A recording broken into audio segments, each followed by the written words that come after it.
Promesse biblique du jour. Lisons dans La Parole vivante d'Alfred Cuen, Romains chapitre 15 verset 4, où il est écrit « Or, toutes ces paroles consignées, jadis dans l'Écriture, ont été notées pour nous instruire. Les nombreux exemples que la Bible nous donne de ceux qui ont supporté avec constance leur fardeau et que Dieu a consolés doivent entretenir notre espérance. » Avez-vous remarqué comme moi que le mot Bible est souvent employé pour décrire un ouvrage de base tel que la Bible du bricolage, la Bible de la ménagère, la Bible de la cuisine, la Bible du conducteur, bref. Pourquoi une telle utilisation de ce nom ? Vous êtes-vous posé la question ? Il faut croire que le mot Bible signifie quelque chose. Dire que c'est la Bible dans tel domaine signifie que l'on va trouver à l'intérieur tout ce dont on a besoin, ce qui est nécessaire et que les conseils que nous y trouvons sont dignes de foi. C'est vrai que la véritable Bible, la parole de Dieu, est un livre de référence, un livre digne de foi où nous pouvons trouver la réponse à bien des questions que nous nous posons et dont nous sommes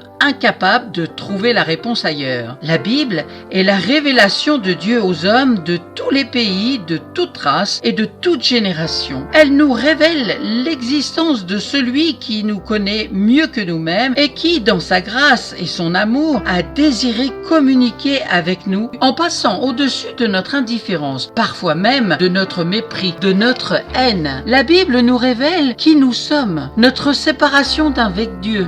Elle nous révèle qu'en Jésus-Christ, Dieu est venu jusqu'à nous pour renouer le contact avec la race humaine et nous proposer la réconciliation immédiate. La Bible, c'est la Bible de notre vie, le livre dans lequel Dieu nous invite à puiser les conseils utiles pour le rencontrer et connaître une nouvelle vie. Lisons dans 2 Timothée, chapitre 3, verset 16, où il est écrit « Car toute écriture a été rédigée sous l'inspiration de Dieu, c'est pourquoi elle est utile pour nous enseigner la vérité et nous en persuader, pour apprendre à nous connaître et pour nous convaincre de péché, pour réfuter les erreurs et rectifier nos pensées. Elle nous aide à réformer notre conduite et nous rend capables de mener une vie juste et disciplinée. » Amen. Si vous ne possédez pas de Bible, n'hésitez pas à me contacter, je vous en offrirai une gratuitement. À bientôt.